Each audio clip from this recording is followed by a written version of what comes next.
Hey, listener. Want to help us out? Leave a 5-star rating on Apple Podcasts, Spotify, or hit that like button on YouTube.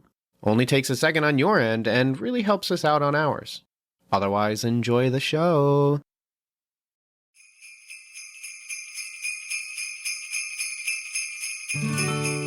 You're listening to Cinematic Doctrine.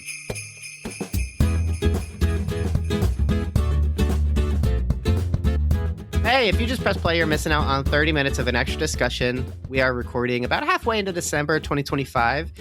And I would say about a week ago, there was an advertisement that McDonald's had put online. And it was entirely produced through AI, through prompting. There's a funny quote from the team that they hired who essentially said something like, we went without sleep day and night to get the correct prompts. And what a joke, right? And so it's like, get out of here. That's so stupid. Like, you would have been better off asleep, guys. Don't even bother. So this ad comes out, everyone dogs on it, nobody likes it, and then it's taken offline. So now it's only accessible through mirrors and articles that have downloaded it and posted it on their own separate players. We spent some time talking about it because I hate AI, so obviously I want to talk about it. But we kind of explore what it is about this ad that is kind of a failure, what it is about the ad being made with AI that makes it frustrating, how you can't get things like Ernest P. Worrell when you do AI produced ads, or Flow from Progressive. So much more to talk about with AI. Anyone who reads the blog posts or my letterbox knows I despise AI, and you can see that just from the titles of the things I write. So that, of course, is all exclusive to the Patreon supporters. When you support on Patreon for $3 a month or more, you get access to all the digital benefits that are on the Patreon. And these discussions can last 20 to 30 minutes, or even in some cases up to an hour, where we talk about these other things that are either similar or related to things that are going on at the time. Patreon.com/Cinematic Doctrine. Support for $3 a month. You get access to that. You'll hear about other benefits as you're listening to this episode, but you press play because you wanted to hear us talk about Superman, which we have basically spent half a year not talking about. And then I think a month ago, I finally just watched it, like on a whim I had from free time. And I was like, you know what? Yeah, this could be kind of interesting to talk about. And now that I'm realizing it's the end of the year, I'm like, oh, that could be a really good movie to end the year on, because I feel like it is what there is to discuss is sort of a summation of 2025's superhero offerings. So let me introduce the movie, and then we'll kick off our thoughts with you, Cheryl. Sweet. The film is set I'll admit I really like how this movie starts with the it's almost like a poem, like 3 centuries ago, metahumans, something whatever. 3 decades ago, a metahuman crash lands on Earth. 3 months ago, so on and so forth, or 3 years ago. And it's basically this poem explaining some context to where we are now. And then Superman crashes into the snow. 3 seconds ago, Superman crashed into Antarctica. Right. Yeah. Lost his first battle. Really great setup. And it's basically a Superman who's been active for the last 3 years. And he gets into a fight and he's beaten up, and he has...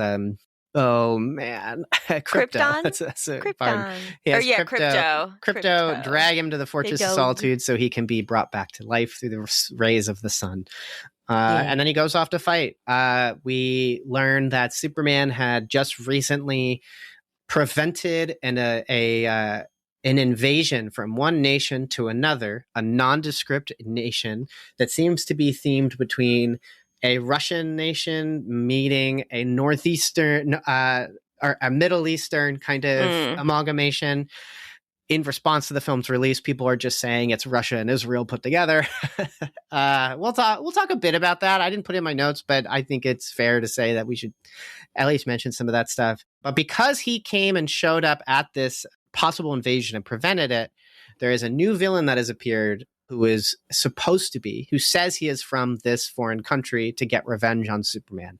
We also see that Lex Luthor is present and is somehow involved in this fight against Superman. And I would say that's kind of like the start of the movie, and what it's about is Superman, Clark Kent having to explain why he got involved in this conflict, how Superman is representative in some regards to the United States, how Yeah. the United States has to respond to the fact that superheroes can do things that might be how Superman is not an American asset, but he's seen as that. And so they have to Right. respond. It's very it's actually kind of carrying over some Snyderverse stuff. Like that's what Snyder wanted to do, but I think in my opinion, I don't think he was smart enough to figure out how to tackle it. But in this movie, it's at least a little better. And yeah, I don't know. There's other heroes, as is tradition with Gunn. There's weird superpowers, as is tradition with Gunn. There's action scenes that are creative and clever. And I don't know. I'm sure it was a good time in theaters. I watched it at home, cozy on the floor. That sounds nice. Hey, let's like that's enough yapping from me. Let's kick it off. Cheryl, what did you? Oh yeah, I'm so rusty, guys. We're doing a movie discussion. 2 questions without spoilers. We'll make the transition clear. We'll have 2 questions with spoilers. So again, if you haven't seen the movie, don't worry, we won't have spoilers for the first half of the show. Yeah, okay. Cheryl, what do you think of Superman? I liked it. I feel very like mid about it, but like positively mid about it.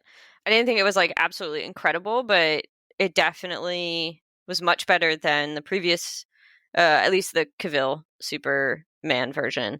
Oh, Man of Steel. Yeah. Yeah, that's right, Man of Steel. We did see it in theaters. Definitely really liked it. Enjoyed it. It was comfy and cozy to watch. And then I did rewatch it for this, and I did find myself like, do I really need to rewatch it? Like, It's pretty I feel long. like I don't need to. So it definitely had that feel of like, it's not like a fully rewatchable movie, at least at that time. There were a couple of exposition dumps that I was like, this feels a little heavy-handed with the exposition, but it's not awful. It's really better than certain moments, than other movies that do horrible exposition dumps. This was okay. I will say, and I'll go a little bit more into this because I'm going to actually give it as my recommendation. But the other night we ended up watching All-Star Superman, and they seem to have pulled very loosely a couple of things from that for this movie, but not the overall plot or anything like that. And so after watching that, I have a greater appreciation for the movie we have now. I now feel like I want to rewatch this Superman, having watched the animated version of the Superman. And I'll get into it a little bit in our next little prompt of why I feel that way. So yeah, I liked it. I recommend it. It's good. Yeah, I remember hearing during development, All-Star Superman was kind of the one that Gunn was looking at to take influence from. And whenever you ask people, like, what's a Superman comic to read, All-Star Superman is the one that's mentioned as sort of best understanding what makes the character interesting, what makes the character more profound, what makes the character like a powerful symbol in addition to all the other stuff. Yeah, it seems like from people who are fans of that comic that they were pretty happy with the adaptation here. For me, I thought it was okay. I kind of just wanted to take it simple and break down like what did I like and then what did I not like. And so in terms of like what did I like, I mean, as stated, I liked the beginning with the whole 3 centuries, 3 decades, 3 years, 3 months, 3 whatever. I thought that was just like a really good hook and set me up for like, okay, we're in the middle of it. Here's what's going on. And I just think like that's good writing. You just pick sort of something to like hook onto and then use it and wrote. Anyways, it's like poetry. It rhymes, to quote, the late, great George Lucas. He's not dead. I just, he's just wherever. I think Clark is a good character. I just enjoyed this figure of Clark Kent as a figure. I said this before in the passing of Chadwick Boseman that I was going to miss the character of T'Challa because as someone who did not know him in real life, I could only engage his art that he created because I like that T'Challa was this character that was like a powerful, influential superhero, but who was also like, because he's this king, has to be pretty self-controlled and kind and a representative of Wakanda. And that was nice in contrast to the Flanderization of all the other characters, which they never really became Flanderized too much, but like they weren't all imitating a Tony Stark where they're trying to be silly or funny or goofy or snarky. Yeah. And I like that Clark Kent here is this just kind of nice, He's so pleasant, nice, so polite, like just kind person who golly. who still feels things deeply and can get heated or angry, but he's expressing these things in ways that are like still kind of safe. Like I like in terms of another thing I liked every scene between Clark and Lois, and I wish, frankly, the movie was just that.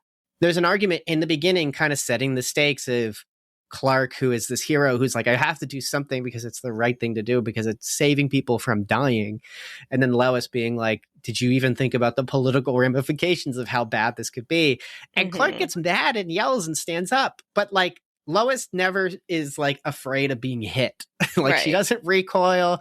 And you know that it's a safe interaction because he's able to still express himself but still be safe. And I just, that's a really interesting character that I feel like we haven't gotten. He gets like heated, he does yell, but it's always he's like, people were gonna die. Like it had to do with something else. Like it had nothing to do with him. It was other people, and that's probably why she didn't react in a flinch way. She felt safe and all that because he's not mad at her.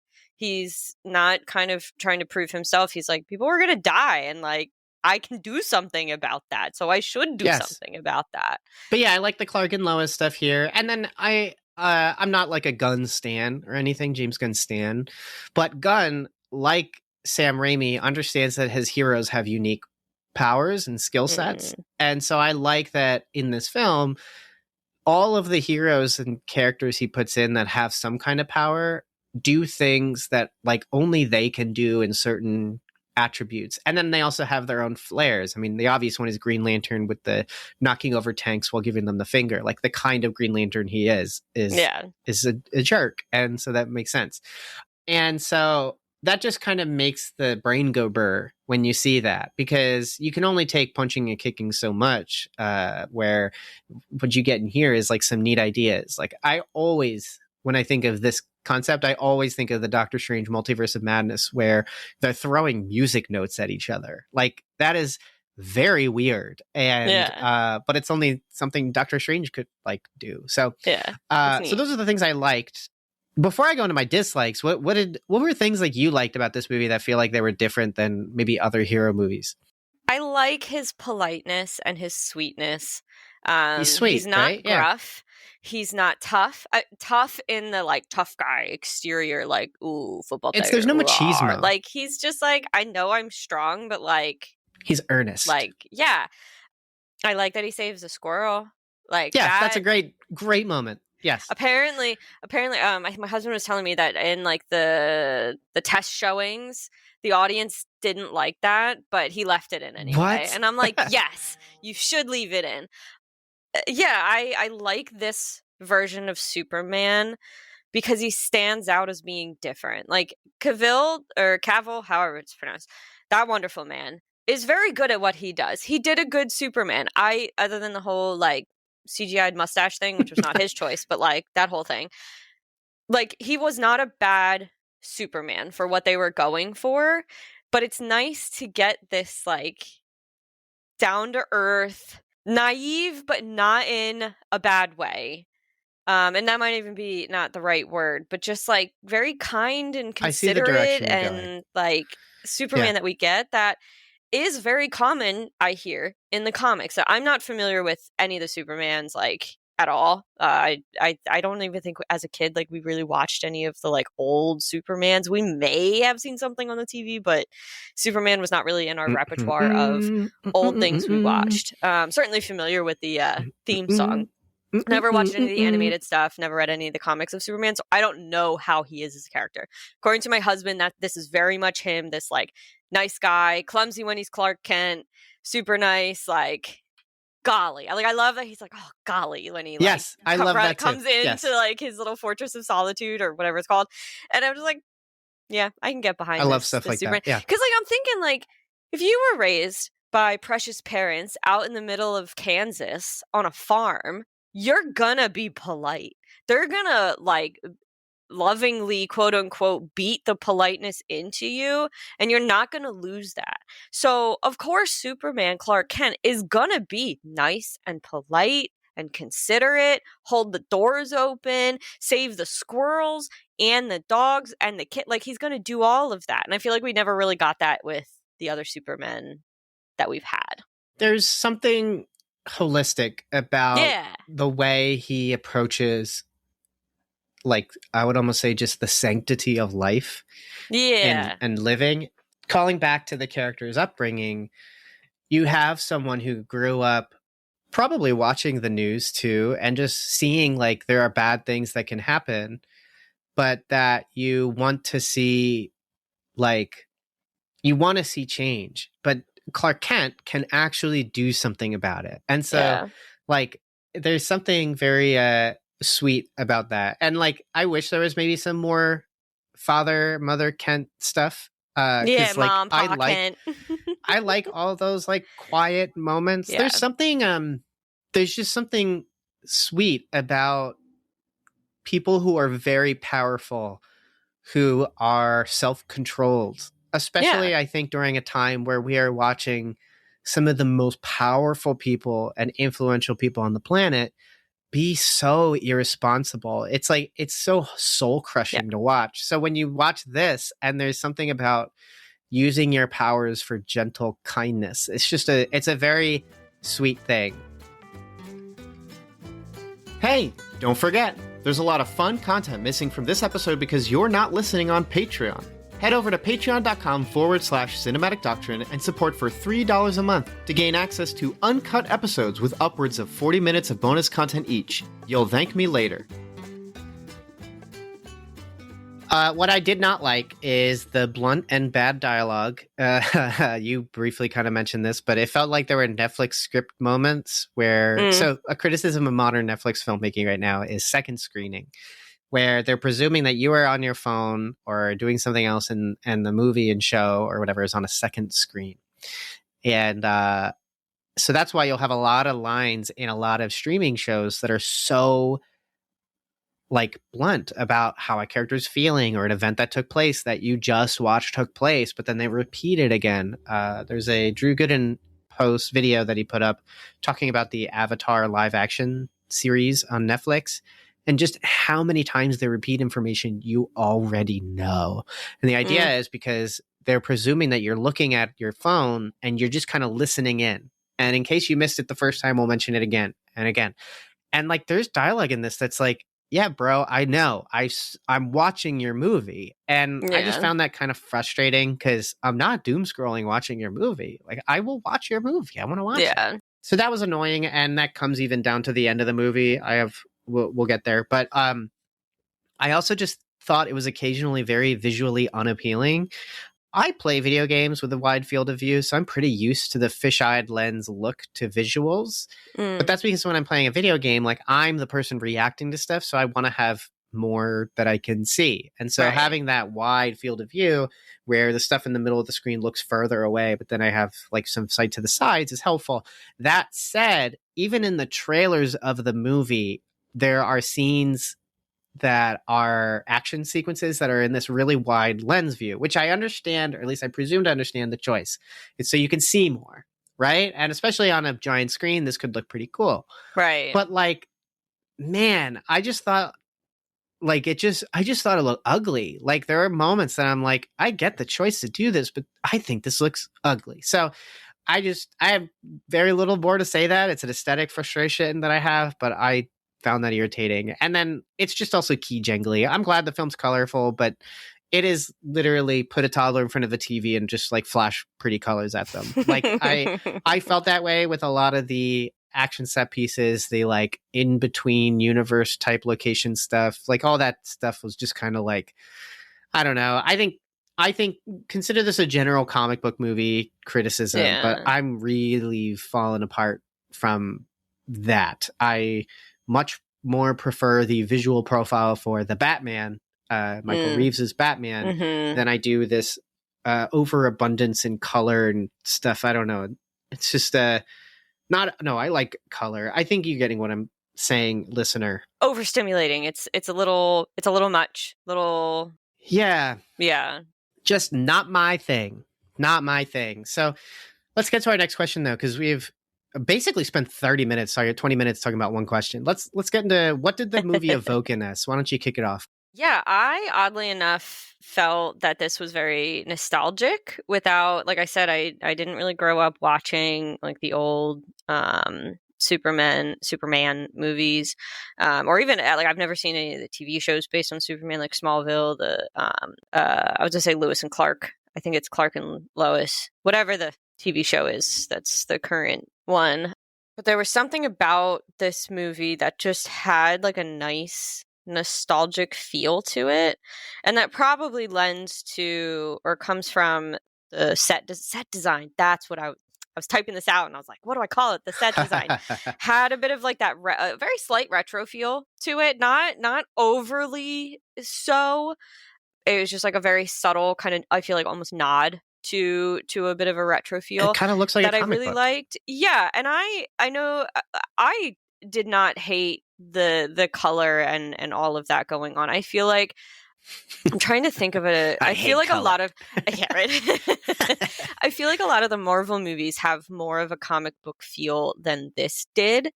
However, I do see what you're saying. Like I feel like I could definitely see this movie done in panels like you would read in a comic book. To me, I think we need a little bit more of that. Like this just had like that fun feel to it that you get when you like go to a store and like pick up your little comic book. It has style. As someone who doesn't do that. Yeah, like, and I think it's actually really successful that the movie was able to make me feel nostalgia for something that I don't actually have personal nostalgia for. Like it definitely now makes me curious, and again I think a lot of this does come from now watching what I guess James Gunn kind of took some inspiration from with All-Star Superman, and now I'm like, okay, I'm actually now interested to dig a little bit more into this version of the character because now I'm actually interested. Just check out the animated series. For me, it evoked in me kind of just something I've been thinking about since watching the movie. And I kind of just titled this section for myself as comic book movies are washed. They're like it's curtains for comic book movies. Okay, look, I've talked a bit about this before, and so I'll try to keep this preamble short. I've looked at 4 hero movies from this year to see how they did financially. I've done this a few times already this year, but a little at different times in different ways. But largely, while 1 or 2 were still in theaters is when we kind of covered some of it. So not all of the finances that we could learn about them had existed yet. So now it's kind of the end of the year. All 4 of these movies are out of theaters. And if they are still in theaters, it's probably 2nd, 3rd, 4th around theaters. So what am I going to do? I'm going to talk about some of the budget, the profit, percentage, things like that, throw out some numbers in short, and then explain what I think I've learned here, why it's important. In short, it's not great news. None of these films doubled their budget. That's all you need to really take away is that they had none of them, they had made back what their budget cost, but then they didn't double it. The shorthand is if you make a movie, you want to make 2.5 times what it costs to make. And so none of these movies even hit 2 times. So to find the budget of the film, you want to account for what the estimated budget is that's projected. Also, its marketing. They do not report its marketing, but you can presume it is the budget plus half of the budget. So if the budget's 100 million, the marketing would have cost 50 million. So the total estimated budget that you can presume is that the movie cost 150 million. So to save you some time, here are the 4 movies and the estimated budget accounting for the marketing, followed by the worldwide gross, followed by its profit, and then followed by a percentage that stands as the profit against the budget. Okay, so I looked at Captain America Brave New World, 270 million. It makes 415 million. That is a profit of 145 million. 145 million against the 270 million means it really only profited 53%. Okay, so you profited 53%. All right, you made some money. Thunderbolts, 270 million as well, but it only makes 382 million, which means it's only profiting 112 million, 41%. Didn't even cross halfway. That's criminal. I know. Thunderbolts is the best one out of all 4 of these, in my opinion. I would agree. Superman is the most expensive one at 337.5 million, but it brings in 616 million, which means it's profited 278.5 million, which means it has made 82% over its budget. Not bad. That's pretty good. And that will be the highest one. Fantastic Four, 300 million. It worldwide grosses 521 million, which means it profited 221 million, which is 73% over the budget. None of them are over 100%. None of them went and cost 100 million, but made 250 million. And so none of them can ever like double itself, which is strange. But I digress. So Melvin, you've talked about this on the Patreon chats before. You've mentioned it in a Q3 catch-up earlier this year with Movies and Dust. Why are you talking about it again? Well, the Q3 catch-up was recorded around the time Superman was still finishing its run in theaters, as well as Fantastic Four, which I think Fantastic Four was only in about its third week in theaters. Yes, after about 2 weeks in theaters, you can kind of finalize your tallies about how a movie's going to do. But this still gives us this fuller picture. Superman is also the most financially successful superhero movie of 2025. It's also the most expensive superhero movie that was made in 2025. Superman is also a reboot of what is intended to be an entire franchise. Despite getting a ribbon for most financially successful superhero movie of 2025, these are not even Iron Man 2008 numbers. Speaking of, when you adjust for inflation for Iron Man 2008 in terms of budget, profit, all this stuff, its numbers are eerily similar to Superman in terms of cost. Not in terms of profit. Iron Man weighed way more, but in terms of cost, it's pretty similar. So Iron Man 2008 was 210 million to make. I'm already accounting for marketing. But then it ends up making 585 million, which is a 178% profit over its budget. That is very high. That is a lot of money to make. You have made back the money you need to have made it a good, at least to pay off what you spent.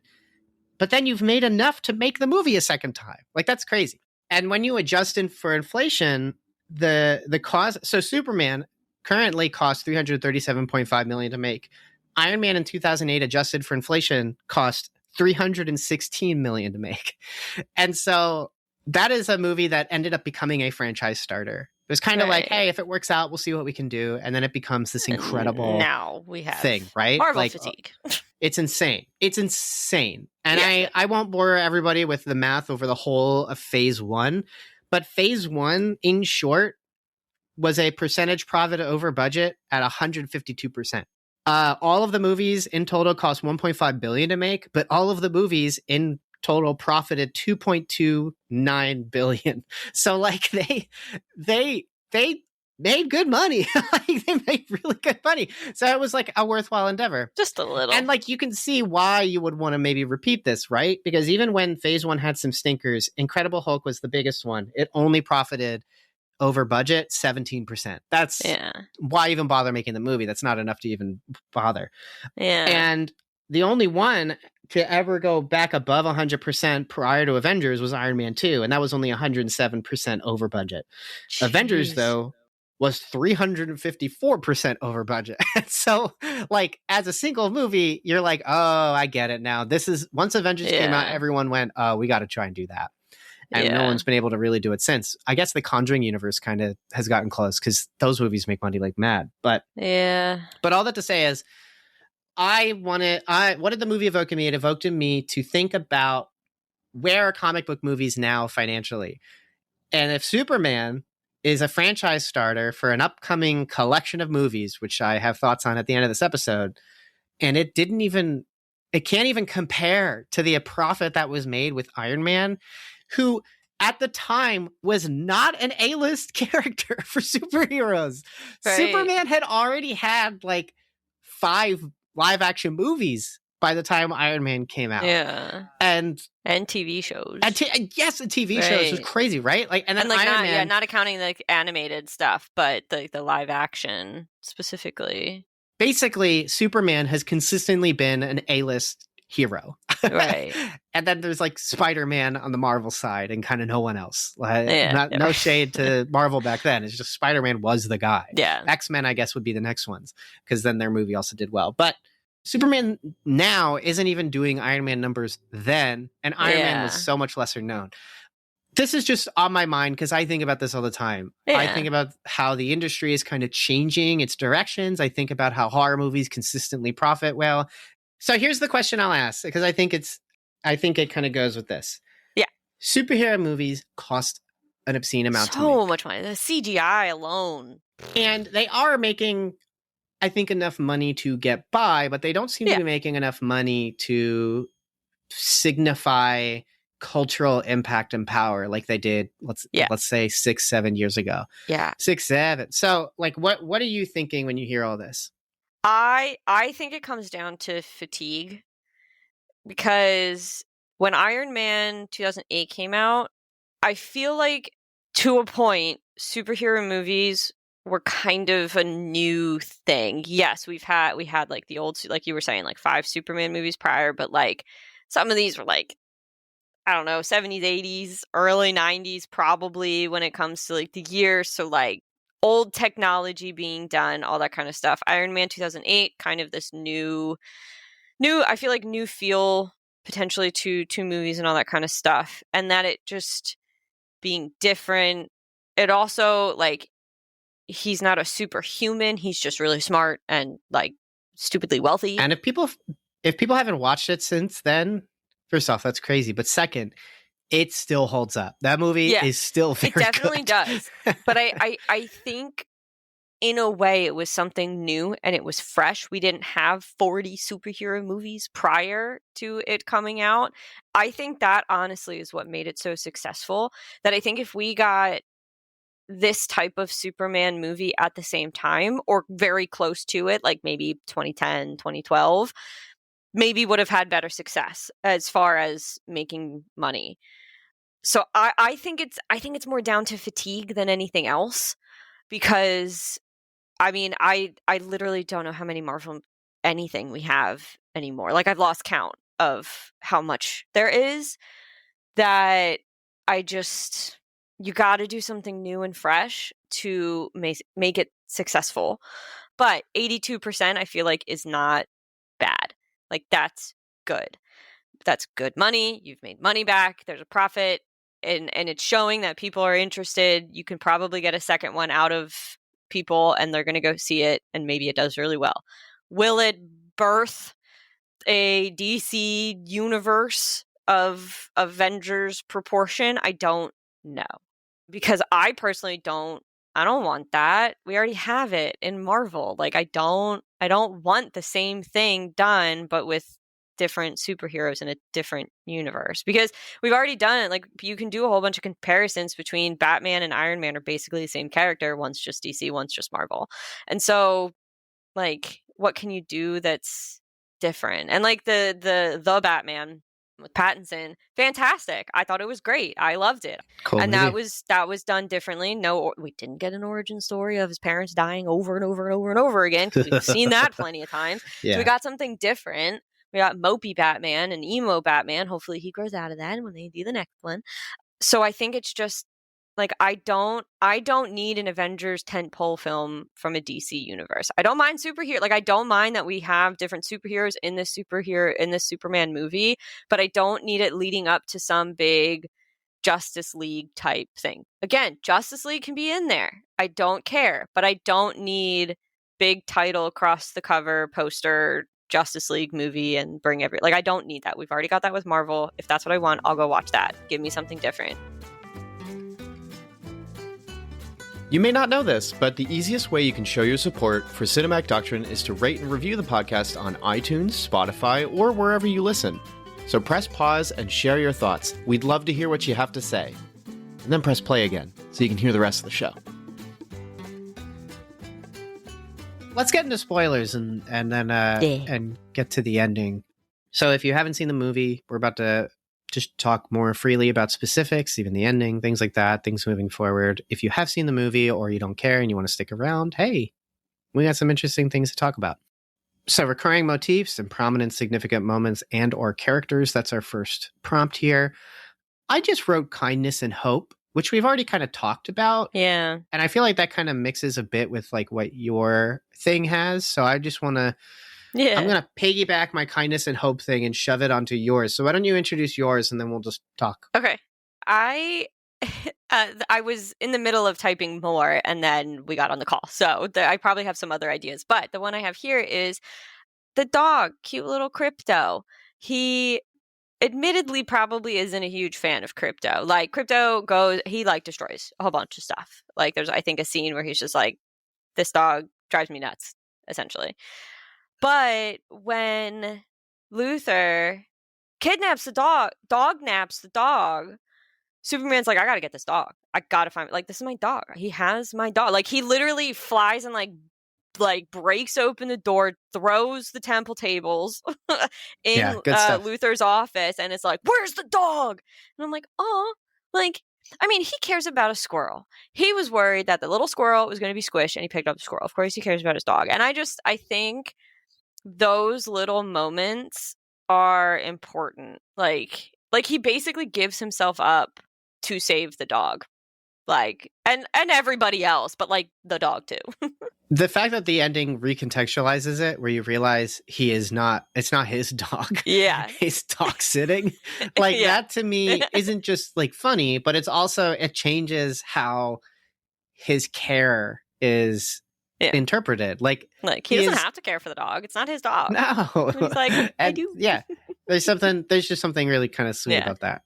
So, I mean, we've already talked a bit about it. I mean, maybe this section will just be short when we get to the ending, but we already kind of went back and forth with the kindness and hope stuff just without, a title tag to it. But it is just comforting to watch a movie where the lead character is striving to do good things and to express and show kindness. And not because he has this internal darkness within him or has been told by his father that, like, if you show your powers, you're going to be tried as an illegal alien.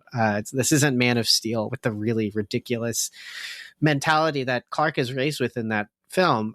But, like, there is this internal thing of just, like, I have a lot of power, but I am just one person. And it's nice to then see this film be about him having, like, hope to see people change, even down to Lex. That is nice. And I think it's why good writers in the comics understand that Superman and Batman operate as, like, the same coin, different sides.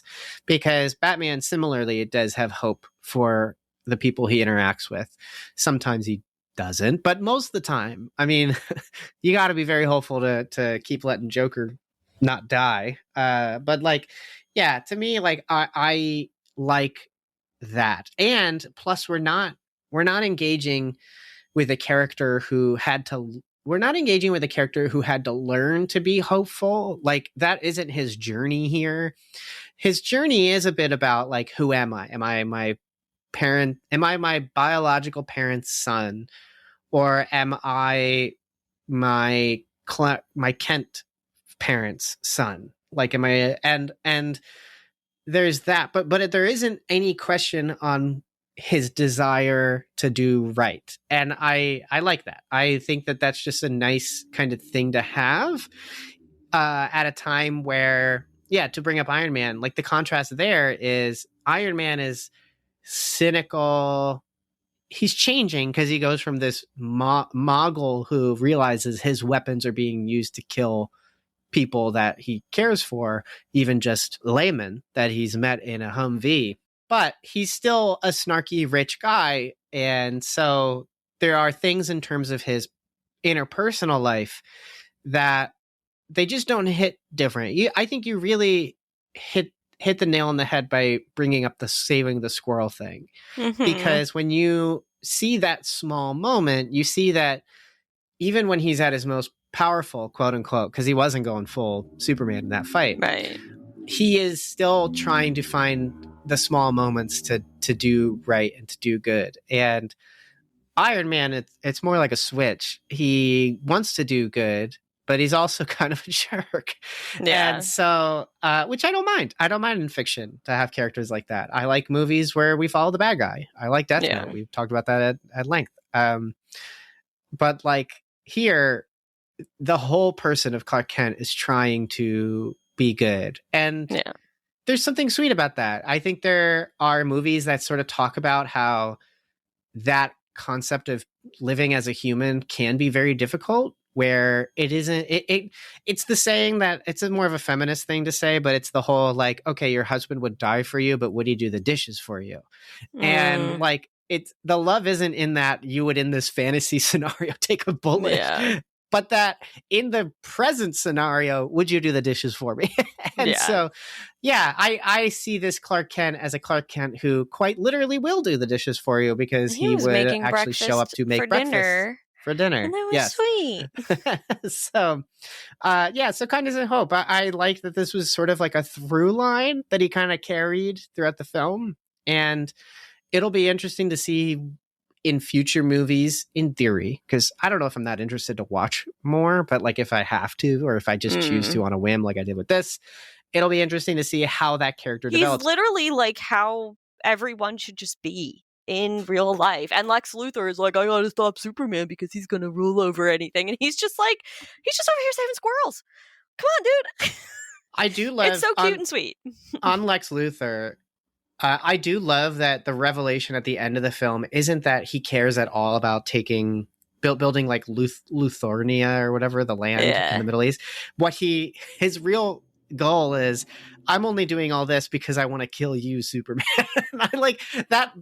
I just appreciate when villains can just be hateful. Yeah. I like all that. I do too. I like the narrative of like when someone is evil for the sake of being evil. Like there's no change in them. This is just who they are. I'm like, I enjoy seeing stuff like that. Like I don't get me wrong, I love a good redemption arc. I think they can be really great. Do I. And like justice is wonderful and all that kind of stuff. But sometimes it is just like, because sometimes evil like that does exist in the world, and sometimes we need a fictional narrative to kind of show us what could be done if something could be done, like if we needed that kind of justice, or like to make us feel a little better about the evil that does happen in the world. Let's see what Superman does to kick Luthor's butt. Like sometimes that is just nice to see. I did want to say I do love Nicholas Holt's performance as Lex Luthor. It was phenomenal. Like he's doing some great work lately.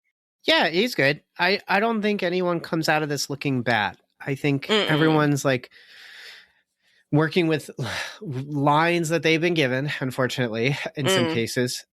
So let's get into the ending. The foreign country that was trying to invade another country tries to do it again, but other heroes step in because they're inspired by Superman. So that's pretty cool. And also the leader gets killed. People have joked that it is Hot Girl killing Bibi Netanyahu, which is pretty funny. Which actually, I was going to mention this. Some people have said, oh, the film is an allegory for Israel-Palestine. James Gunn has said, well, I was writing this actually pretty soon after Russia invaded Ukraine. So that's kind of what was on my mind when I was thinking, like, what if Superman was around? Would he just appear and stop this invasion from taking place? And then what would happen after that? And then he kind of just said, along those lines, he was, and this is hardcore paraphrasing, but it was just like, the film then came out, and it just so happened to be when Israel was like going extra hard on Palestine. You can interpret that how you want. I would say that a nation state shouldn't commit genocide, but that's just me. Those are just my thoughts. I agree.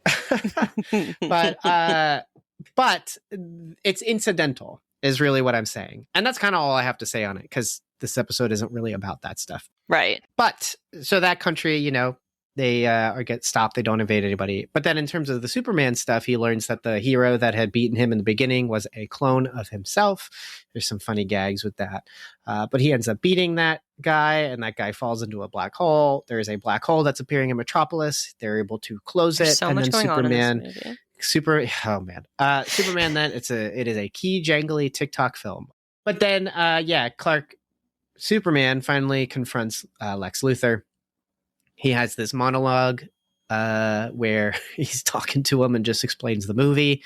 And then Lex gets arrested, and that's kind of it. That's it. I do like that Krypto comes in and like starts bashing him all over, and Superman's like, no, leave him alone. It's like Hulk and Loki. He even cares about Luthor to a point. Like, hey. Oh, yeah. Because he could have been like, yeah, he dognapped you. Go at it. Have at it. Take him up to space. Like, that's fine. But he's like, no. Don't do that. Yeah, then the movie ends, and there's like stingers. There's the Supergirl cameo where she comes in, and you learn Krypto's her dog, and then they leave. And then the ending's just kind of sweet, where like, because James Gunn knows how to do these little small human moments that are kind of nice, where as Superman is recovering from the battle using the sun rays from the Fortune of Solitude machine type thing, he is looking at his family and kind of these little moments. It's very post Barbie type thing. And Yeah. we learn that Superman's a punk rocker. Yes, he is. And credits roll. So, yeah, I mean, that kind of, I think, summarizes the ending. I don't have a whole lot to say here, but I do have like two things. Did you want to kick it off, or you want to just kind of jump off what I got? I think like. Did you like the ending? I did like the ending. I did kind of like that he didn't have to worry about being like, I wasn't sure if he'd like end up going to the foreign countries to help save them and then like mess up and then like the black hole would take over all of the world. Like it got me in that kind of way, like not like big like yeah, but kind it's like, of what's he gonna feel, do? but I was like, what? Like, I just have no idea what's going to happen. Then he's like, oh, the Justice Gang, because they're not the Justice League. It's the Justice Gang for now. It's a work in progress. They go and show up. I'm like, oh, that's cool. Like, he could have easily sent them for the black hole, and then he could have gone to that, but instead it was the other way around. So, like, that was like a nice little pleasant surprise. But again, I wasn't like, whoa, like, oh, okay, cool. Yeah, I'm trying to see. I'm even like thinking, but there really was like so much going on. Like I feel like they could have like taken one or two things out. Like he made it work. It just, there was a lot. I feel like a couple things. One of the things I was talking to my husband about that I wish they did a little bit more with was they still didn't totally address what Lois was getting at the beginning with the interview being like, what gives you the right to go to another country and stop this from happening? Like, don't you, like, you represent us as America and you're going to stop another country from invading another country. Like, that's not okay, like, ultimately. And he's like, but people were going to die. So like, I'm going to stop it. Like, I have the ability to do this. And I don't feel like they fully addressed that aspect of like his thoughts, his version of helping or justice or something like that. So I'm hoping that whatever comes next, like that is still explored, because I still feel like he needs to kind of learn like, look, we get it. We know you want to help and all that kind of stuff, but like you have inadvertently chosen to represent America in a way. Well, chosen. You kind of landed here. You didn't really have a choice on that. So I hope they kind of address that, because that wasn't there at the end. But I didn't hate the stinger of Supergirl coming in and being like, where's my dog? Cool. Where's my dog? Bye. I'm gonna go drink on another thing, and like a little explanation of like, yeah, she likes to go on other planets where the red sun is so she can get drunk because she can't get drunk here, kind of thing. And I was like, okay, cool, that's fun. It's like so Thor I would and be What interested If. in seeing that. Yeah, I'll be interested in seeing that. I like that it wasn't a heavy-handed stinger. They still kept it very much about Superman rather than introducing this brand new character and kind of sweeping him away. But yeah, overall, decent movie. Go see it if you haven't.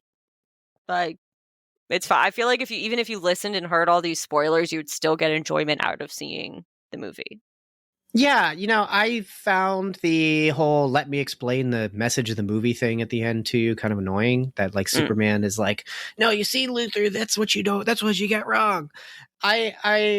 I'll kind of contextualize my criticism by bringing up that when Candyman 2021 was in theaters, one of the criticisms for that movie was that it was very blunt about its racial topics, like super blunt, like really, really blunt. And I stepped away at the time feeling positive about that, because I thought how the problem with evil is that you can explain why things are evil in the most plain way and they won't understand it. And there is merit to still doing that, because you do put out there that at least you know what is right, and that the person who is doing wrong, they have no excuse to deny it because they have heard what is true. And then if they deny it, that only accrues, frankly, sin on their head, not yours. And so when that movie is being blunt and clear about its stuff, that didn't bother me at the time. So I was pretty soft on it. Looking back on it, I have not rewatched the movie. But I have rewatched the original Candyman, which is great and not blunt. That movie, every time I watch it, I feel like I know less about, it's just so good. There's so much to pull apart, and it is not clear. It is clear in terms of visual language, but it is very hard to parse through. So when watching this, I just kept thinking that like a lot of stuff is bluntly and clearly explained. And then the ending is just this scene where the main character almost exactly looks into the camera and then just explains his arc and his journey and his character. And I'm like, just trust me to understand. But also, I understand that this movie is marketed to a very deeply broad audience. And so by being so plainly explained, I can understand how people watching it connect with that, because it is, and I say this in kindness, but it is being, it is playing to the lowest common denominator in how it's sharing itself. Again, it's sharing it very simply. I'm not trying to come off as a jerk here. It feels very similar to with Barbie, when America Ferrera just like plainly explains a thing about the film. And I don't like that they do this, because it feels like it feels like a fantasy where you're in the shower thinking about that soapbox moment you wish you stood up and said something. It just doesn't work for me, is really what I'm getting down to. But I understand what its purpose and benefit is for. Yeah, I guess the thing, though, is like, it's not like we see it, yes, but does Lex Luthor see it? So, like, I think in a way it works because he's speaking to Lex Luthor, who doesn't know any of this, because he's I'm sure a narcissist of some point, of some kind, and so like needs to be told this. So I wonder if That's maybe fair. telling it in a different way would make sense. Maybe. Because like if he was saying it to someone who already knew, it's like, well, like no one needs to know any of this, because we as the audience know and the character you're talking to knows, but Luthor doesn't know these things. So yeah. And then the last thing, just because this is a superhero movie, so it's setting stuff up. Do I want to watch more? That's kind of the question. Not really. not entirely. I didn't even want to see this in theaters, so I didn't. And then I watched it on a whim. You know, Supergirl is being advertised right now. I've already shared what time we're recording, but mid-December. So there's like a trailer that came out, but I'm indifferent, not that interested in seeing it. Clayface is going to be this R-rated body horror movie. Okay, whatever. Like, I mean, maybe if the trailer is interesting, but it just doesn't. I don't know. The fact that it's actually just tied to the DCU makes me less interested. And the name, right? Like the name itself doesn't interest me. There's a Green Lantern show that's coming up that's kind of in the same vein as Peacemaker. I believe it's going to be more of an adult show. Not interested in that. I've ghosted Peacemaker. I didn't even watch Suicide Squad. Too. That's Suicide Squad. I forgot it was a show. And I hear like it's good, but like I don't want to watch it. And then in terms of the DCU Batman, there is going to be a movie called Batman the Brave and the Bold. And I mean, that's like just still in pre-production. But like, I don't know. I don't want to see a Batman in this universe. That doesn't interest me. We don't need him. Give us different superheroes. And it's adjacent, but the Batman too. Like, I want to watch that, because while I didn't love the Batman, every time I've watched it, I've kind of stepped away like, okay, that was good. I wish it was shorter and better. But the Batman 2 is interesting to me. And I think it's because it's also its own canon, its own thing. It's like, just like whenever you think back to the fact that in the Sam Raimi Spider-Man, Spider-Man's the only hero. And most of the people he fights are like petty thieves. Maybe like the mafia. That's like the most it gets to, right? Right. And the movies are just those exceptional moments where like a super villain shows up, or an alien, I guess in the case of 3.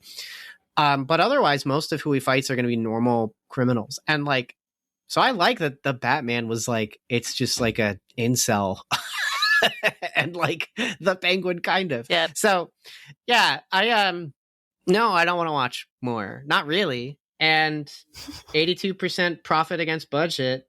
Superman really kind of needs people to want to watch these movies. So yeah, maybe listener, you're interested. That's cool. I'm glad for you. But for myself, like, okay, it was a movie. I saw it. I'll catch it when it's streaming. Enjoying this episode? Grab that share link and tell your friends. Word of mouth is the most effective way for a podcast to reach new listeners, so don't be shy. Share the episode wherever you can. So recommendations, what do you got?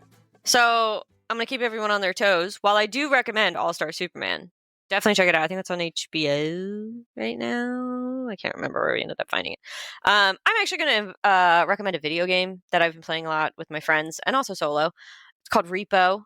It's basically like, it's very similar to Lethal Company, but instead you're like these little, they look like little trash cans that run around, and you just pick up valuable things to then take back and sell. But you can accidentally break the things to reduce their value, and then you're chased by very creepy and terrifying monsters throughout the time. And it's just hilarious to play. It's really fun to watch other people play.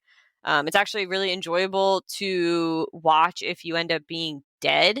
Like there's different mechanics when you're dead that you can do, but then like just watch your friends run away from really scary monsters. It's, I believe normally it's 4 people. People have done mods so you can get more people going. Right now it's $10 on Steam. I don't know if it's on any other platform, but if you like playing games with friends and you like something like Lethal Company, I highly recommend Repo. And then my recommendation's, I guess, not really traditional. I'm just recommending you just rewatch a movie you like or like specifically love. Don't just wait to show it to someone else, like, or have people over to watch it again, that kind of thing. Just in your private time, just be like, oh, I love that movie, and just put it on and watch it. In your downtime, evenings, as you're going to sleep, whatever. Find new things to like about a movie you love. I got this idea just because I rewatched Ring 2, the Japanese Ring 2, which is a movie I love. Not a lot of people do, but I really like it. The second I finished it the first time, I thought, wow, that was like, to me, I felt was just a total masterpiece. I loved it. And so it was just kind of nice. Like I was going to rewatch it a couple of weeks ago, and then I didn't. And then I think last week I think I just was like, I'm just going to put that on.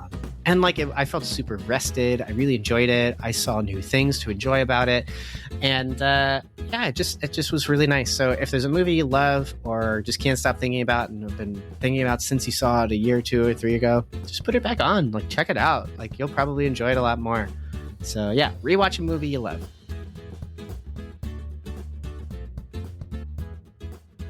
Thanks for checking out this episode of Cinematic Doctrine.